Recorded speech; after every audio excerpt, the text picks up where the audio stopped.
When he asked me to stay the night, I honestly thought he was joking that we had been sitting on his couch for hours, talking about nothing and everything the way we always did.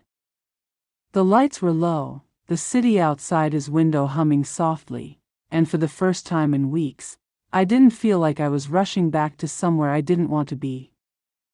He looked at me, not laughing, not smiling, just steady, and said, "You don't have to go back tonight. You can stay." Those words settled heavily in my chest that I was already in a relationship. 2 years. Shared routines. Shared bills. Shared silence. From the outside, it looked stable. Predictable.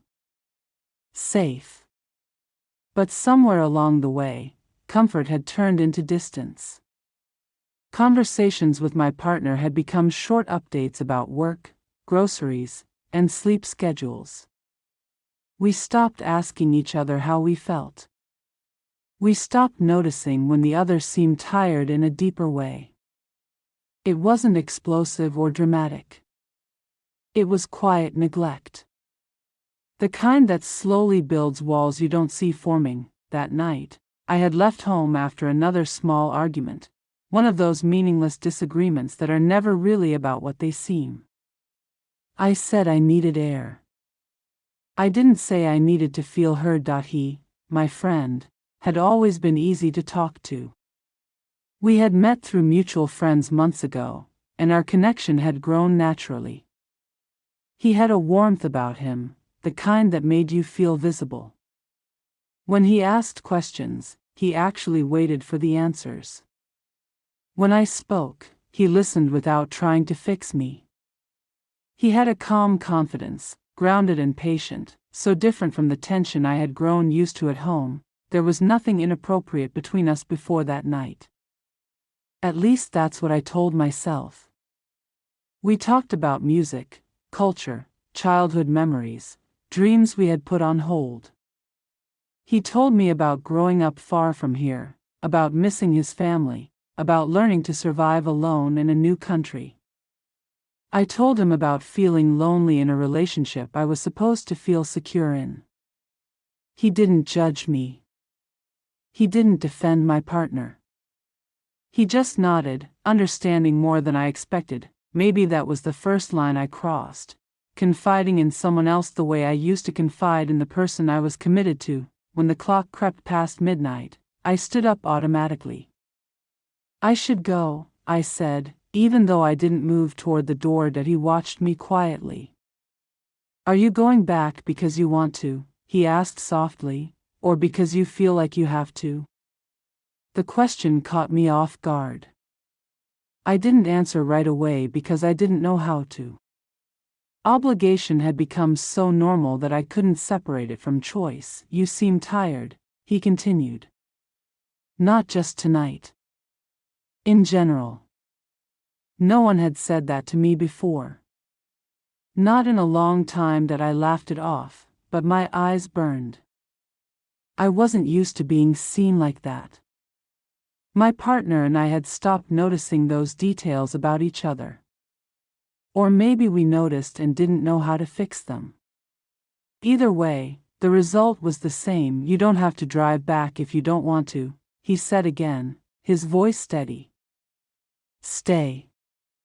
We can just talk. Or you can sleep in the guest room. No pressure. No pressure." That's what made it harder, because suddenly the choice was mine. Not forced. Not accidental. Mine. That I thought about my partner, probably asleep already, assuming I'd come home quietly and slide into bed like always. I imagined the normalcy of tomorrow morning, the coffee, the quick goodbye before work, the unspoken tension lingering beneath everything. I also imagined staying here, just for one night, in a place where I didn't feel invisible. "It's just one night," I told myself. "Nothing is happening." But even as I thought it, I knew something already had. The room felt smaller. The air heavier. There was a shift between us, subtle but undeniable. Not physical, at least not yet. It was emotional. Charged. A line blurred not by touch, but by understanding. I shouldn't, I whispered, more to myself than to him, that he didn't move closer. He didn't reach for me. He just held my gaze. I'm not trying to complicate your life, he said. I just don't like seeing you unhappy. That sentence landed deeper than it should have. For months, I had been telling myself I was overreacting, that every relationship goes through phases, that boredom is normal. But hearing someone acknowledge my unhappiness made it real. And once something becomes real, it demands a response. That I picked up my phone, staring at the screen. No new messages. No missed calls. No one asking where I was. Loneliness doesn't always mean being alone. Sometimes it means realizing no one notices when you're gone. I'll stay, I heard myself say. The words felt small, almost harmless. Like I was agreeing to something temporary and insignificant. He nodded once, respectful, not triumphant. He showed me the guest room, placed a blanket on the bed, and told me to make myself comfortable. That it was all innocent. That's what made it dangerous. As I lay there staring at the ceiling, I told myself I hadn't done anything wrong. I hadn't betrayed anyone. I was just sleeping over at a friend's house. People do that all the time, but deep down, I knew the truth wasn't that simple, because the real betrayal hadn't happened in a bedroom. It happened the moment I felt more understood in his silence than I had in my own relationship for months. That I should have left, but I didn't. I barely slept. The guest room was quiet, unfamiliar in a way that should have made it easier to rest, but my thoughts wouldn't slow down. Every time I closed my eyes, I replayed the moment I said I would stay. The softness in his voice. The steadiness in his eyes. The absence of pressure. It wasn't dramatic. It wasn't reckless. That's what made it harder to define. Around 3 a.m, I heard light footsteps in the hallway.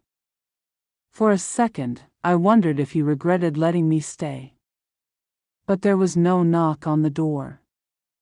Just the quiet sound of someone moving through their own space. It reminded me that I was inside his world now, even if just temporarily. By morning, the air between us had shifted. That he was already awake when I walked into the kitchen. The smell of coffee filled the apartment. He glanced up and smiled, not awkward, not smug, just warm. Did you sleep? He asked. A little, I replied. He nodded like he understood more than I had said. That we sat across from each other at the small kitchen table. Sunlight poured in through the window, making everything look softer, less complicated than it felt. For a moment, it almost felt normal. Two friends having coffee, but something had changed. The conversation drifted deeper than usual. We talked about fear of wasting time, fear of staying somewhere out of habit instead of love. He told me about a relationship he once held on to long after it had expired, simply because he was afraid to start over. I listened carefully, hearing parts of myself in his story. You deserve to feel chosen, he said quietly, tracing the rim of his cup. Not tolerated. Not assumed. Chosen. That word lingered, chosen. I couldn't remember the last time I felt that way. In my relationship, we functioned like teammates managing a project. Efficient. Responsible. Predictable. But not passionate. Not intentional. We rarely chose each other anymore. We just stayed. You talk like it's simple, I said, though there was no bite in my tone. It's not simple, he replied. But staying unhappy isn't simple either. There it was again, that sense of being understood without having to explain every detail. He wasn't telling me to leave my partner. He wasn't positioning himself as the alternative. He was just holding up a mirror, and I didn't like what I saw. My phone buzzed on the table. A message from my partner. Did you get home safe? The timestamp hit me. Hours ago. That I stared at it longer than I should have. I could have replied with the truth. Or a partial truth. Or a lie. Instead, I typed, yeah. I crashed early. Long night. That I pressed send before I could overthink it. That was the moment something inside me shifted, not because of what I did, but because of how easily I did it. That he noticed the tension in my face but didn't ask to see the message. He respected boundaries. Somehow, that made the guilt sharper. You don't have to stay, he said after a while, his voice calm. Not here. I mean, in any situation that makes you feel divided. Divided. That was exactly it. We moved to the living room, sitting closer than we had the night before. Not touching. Just closer. The space between us felt intentional now. Charged. Every pause stretched longer. Every glance carried weight. I don't want to be the reason you hurt someone, he said quietly. You're not, I replied too quickly, but even as I said it, I knew that wasn't entirely true, because this wasn't just about him. It was about me, about the part of me that felt alive sitting there. The part that felt seen, valued, understood. The part that had been starving quietly for months. Tell me something honest, he said gently. If nothing changes, where do you see yourself in a year? The question unsettled me. I imagined the same apartment. The same routine. The same silent dinners. And suddenly, the idea felt suffocating. I don't know. I admitted. That he leaned back slightly, giving me space, but his eyes never left mine. There was vulnerability there too. He wasn't manipulating me. He was risking something. Silence filled the room again, but this time it wasn't comfortable. It was heavy with possibility. This is dangerous, I whispered. He nodded. I know. Neither of us moved for a long moment. The world outside continued like nothing was happening. Cars passed. Voices echoed faintly from the street below. Normal life. Inside, everything felt suspended. I should go home, I said, though my body didn't follow the command. You probably should, he agreed softly, but neither of us stood up. There are moments in life when the line isn't crossed with a dramatic leap. It's crossed quietly. Slowly. Through a look held too long. A truth spoken too vulnerably. A silence that says more than words. That he reached for my hand. Not urgently, not possessively. Just gently, and I didn't pull away. The touch was simple, but it carried everything we hadn't said. The loneliness. The curiosity. The longing to feel something real again. This changes things, I murmured. Yes, he said. That I knew I could still leave. I could stand up, walk out, go home, confess that I had spent the night talking and nothing more. I could redraw the boundary before it dissolved completely, but instead, I stayed seated, and in that stillness, in that shared breath, in that quiet acknowledgement of what we were risking, I made a choice. One decision, and nothing after that felt innocent anymore. The drive home felt longer than usual. Every red light seemed deliberate, as if the universe was giving me extra time to think about what I had done. My hands gripped the steering wheel tighter than necessary. The city looked the same. The streets hadn't changed. But I had. When I unlocked the door to my apartment, everything was quiet. My partner was in the kitchen, scrolling through their phone, coffee already made. They looked up and smiled. You're back early, they said casually. Early, the word echoed in my head. I forced a smile in return and nodded. Yeah. I didn't stay long. Another lie. Smooth. Easy. That scared me more than anything. They walked over and kissed my cheek, the gesture familiar and automatic. I stood there, frozen for half a second too long. The scent of home, laundry detergent, coffee, the faint cologne I used to love, wrapped around me, and instead of comfort, I felt pressure. Like the walls were closing in. How was he? My partner asked. Everything good? I swallowed. Yeah. He's fine. The conversation moved on. Weekend plans. Work complaints. Normal things. I answered where necessary, nodded at the right moments, but my mind wasn't present. It was still in that living room, replaying the quiet intensity of the morning. The way my hand hadn't pulled away. Guilt doesn't always explode. Sometimes it hums constantly beneath your skin. That night, lying in bed beside my partner, I stared at the ceiling. The distance between us felt wider than the mattress. They turned toward me at one point, resting an arm across my waist, a gesture that once made me feel safe. Now it felt like a reminder of what I had risked. That I barely slept. The next few days blurred together. At work, I found myself checking my phone too often. When his name appeared on the screen, my heart reacted before my mind could catch up. The messages weren't inappropriate. Just simple check-ins. Are you okay? I've been thinking about our conversation. That I don't regret it.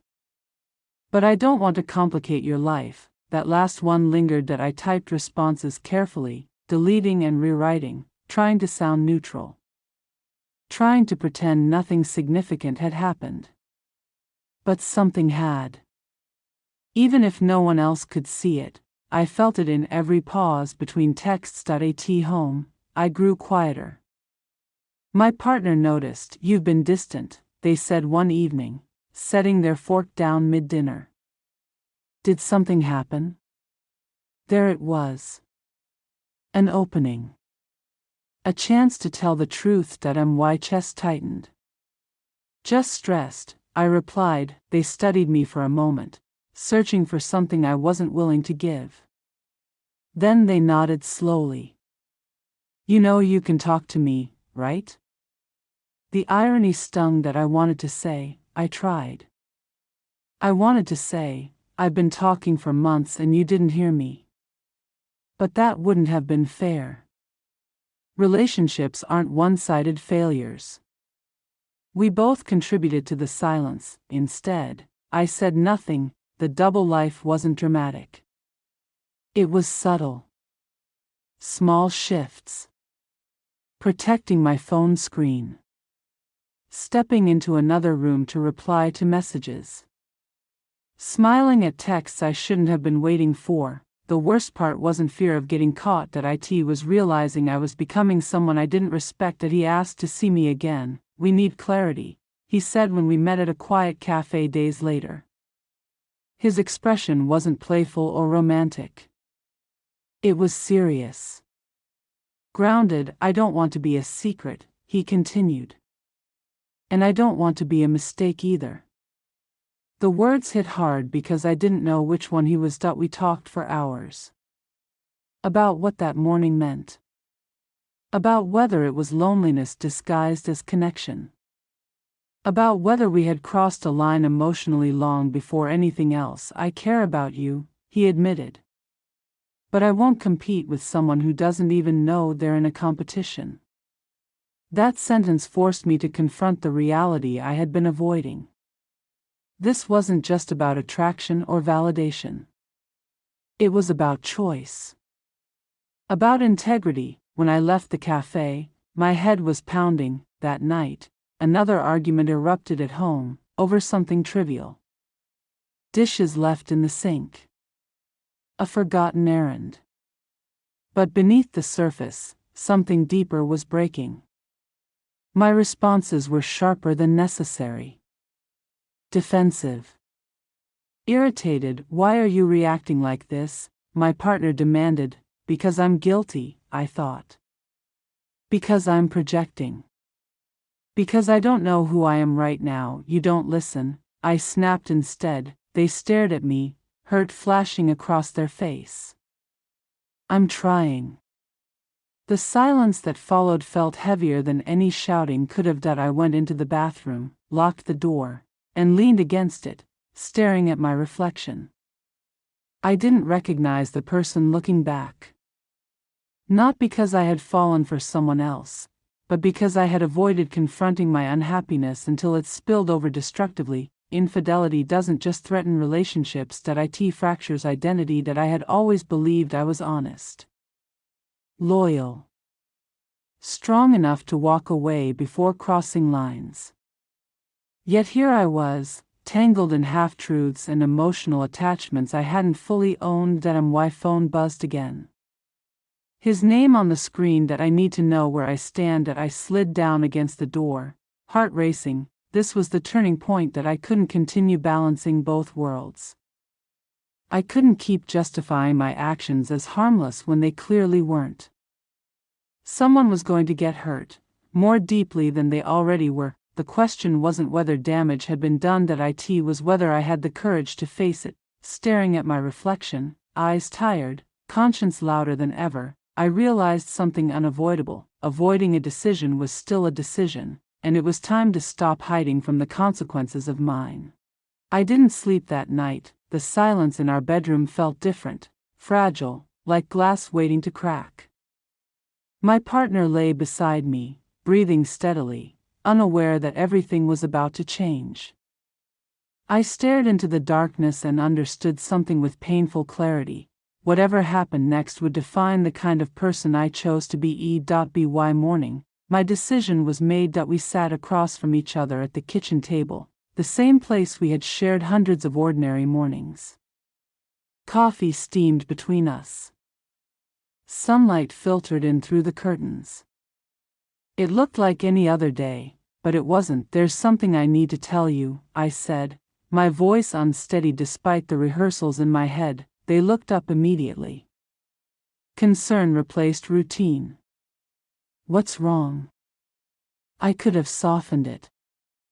I could have minimized it. I could have told half the truth and protected myself. Instead, I chose honesty. I stayed at his place. I began. And it wasn't just talking. I crossed a line. The words felt heavy as they left my mouth, but once they were out, there was no pulling them back. At first, they didn't react. They just stared at me, processing. Then came the shift, the subtle tightening of their jaw, the way their shoulders stiffened. "What do you mean you crossed a line?" they asked quietly. I didn't give details. There was no need. The betrayal wasn't in specifics. It was an intention. "I let something happen that shouldn't have," I said. Emotionally, and more. Silence filled the space between us. Not loud. Not dramatic. Just devastating. "For how long?" they asked. "It started that night," I answered honestly. "But the truth is, I've been unhappy for a while. And instead of fixing it, or ending things, I looked for comfort somewhere else." Their eyes glistened, but they didn't yell. That almost made it worse. "So instead of talking to me," they said slowly, "you talked to him." Yes. The simplicity of the confession stripped away every excuse. They leaned back in their chair, shaking their heads slightly. "I knew something was off," they admitted. "I just didn't think it was this." Guilt settled deeper in my chest, but beneath it was something else, relief. Not because I had hurt them, but because the pretending was over. "I never meant to hurt you," I said, knowing how weak it sounded. "But you did," they replied, and they were right. Trust doesn't shatter with noise. It fractures quietly. You can see it in someone's eyes when they look at you and realize the version of you they believed in isn't fully real. I don't know if I can move past this, they said after a long pause. I understand, I whispered, and I did. Truly that we agreed to take space. Not out of anger, but out of necessity. You can't rebuild something while standing on broken pieces. That afternoon, I met him one last time that he knew before I spoke that something had shifted. There was no excitement in his expression now. Just anticipation, I told them. I said that. He nodded slowly. And? We're taking space. I don't know what happens next. He studied my face carefully. And us? That question carried everything that I took a deep breath. What happened between us was real. But it started in confusion.